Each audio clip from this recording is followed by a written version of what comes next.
formed by God, awakened into a world we didn't create, given choices we don't fully understand. We walk in gardens of potential, with serpents whispering from the shadows. We are caught between our higher calling and our earthly cravings. And just like Adam and Eve, we fall.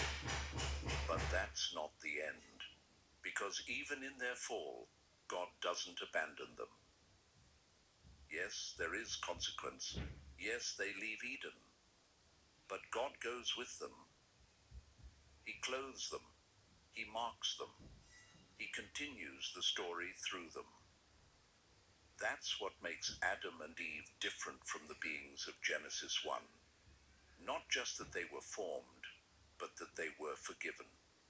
Not just that they were chosen, but that they were redeemed.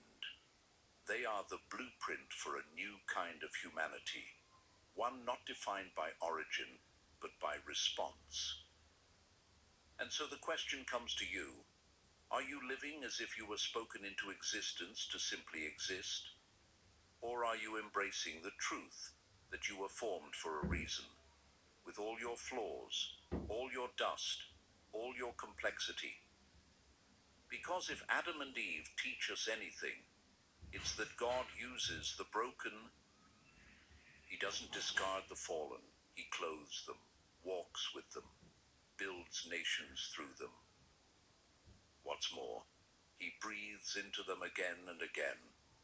That's the heart of the gospel, that God keeps shaping, keeps calling, keeps redeeming, and that your greatest failures might become the very soil from which your true purpose begins to grow.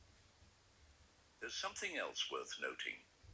Adam and Eve are not just biological figures.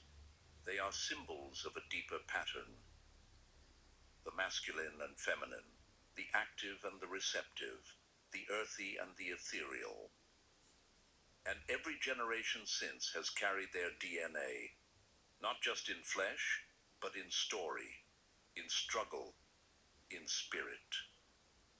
So maybe you've felt like Adam, lost, wandering, trying to remember what it felt like to walk with God in the cool of the day. Maybe you felt like Eve, misunderstood, blamed, aching to reclaim your place in the narrative. The truth is, you are not alone. And your story is not over, because just like them, you were created for more than survival. You were created for communion. And if the story of Adam and Eve begins in a garden, it doesn't end there.